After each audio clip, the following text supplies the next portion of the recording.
जिस तरह से राजस्थान के प्रति लोगों का आकर्षण, 32 देशों के लोग उसमें सम्मिलित होना, उद्योगपतियों का बहुत बड़ी संख्या में सम्मिलित होना, प्रवासी राजस्थानियों का आना, ये हमारे लिए बहुत बड़ी बात है।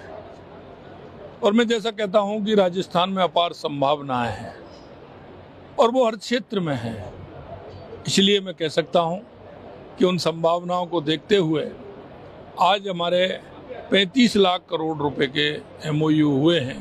मुख्यमंत्री श्री भजनलाल शर्मा के राइजिंग राजस्थान के सपने को साकार करने के लिए सरकार ने पहली बार प्रत्यक्ष भूखंड आवंटन योजना लागू की है, जिसके तहत MOU होल्डर्स को सीधे ड्रीको के औद्योगिक क्षेत्रों में भूखंड दिए जा रहे हैं। इस योजना में 98 औद्योगिक क्षेत्रों में 6,936 भूखंड ई लॉटरी के माध्यम से निवेशकों को दिए जाएंगे।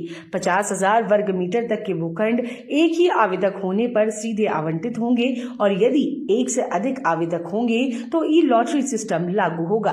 50,000 वर्ग मीटर से अधिक के भूखंड केवल योग्यता और निवेश की जरूरतों के आधार पर दिए जाएंगे, जिससे केवल गंभीर निवेशक ही आगे आ सकें। सरकार की इस नीति से राजस्थान में निवेश को नई गति मिली है। यह पहली बार हुआ है कि किसी राज्य सरकार ने इतनी तेजी से MOU को व्यवहारिक रूप में लागू करने की दिशा में कदम बढ़ाए हैं। मुख्यमंत्री श्री भजनलाल शर्मा ने कहा कि 11 दिसंबर 2025 तक सभी MOU को जमीन पर उतारने की प्रक्रिया पूरी हो जाएगी और इसका जनता के सामने पूरा ब्यौरा रखा जाएगा। राजस्थान अब लाल फीताशाही से मुक्त होकर निवेशकों के लिए रेड कारपेट बिछा रहा है। पहली बार कोई सरकार निवेश योजनाओं की इतनी गहराई से मॉनिटरिंग कर रही है, जिससे राजस्थान को अभूतपूर्व सफलता मिल रही है। अब जानते हैं कि इस समिट ने कैसे राजस्थान को एक नया औद्योगिक केंद्र बना दिया है और राज्य सरकार किन नीतियों से निवेश को आसान बना रही है।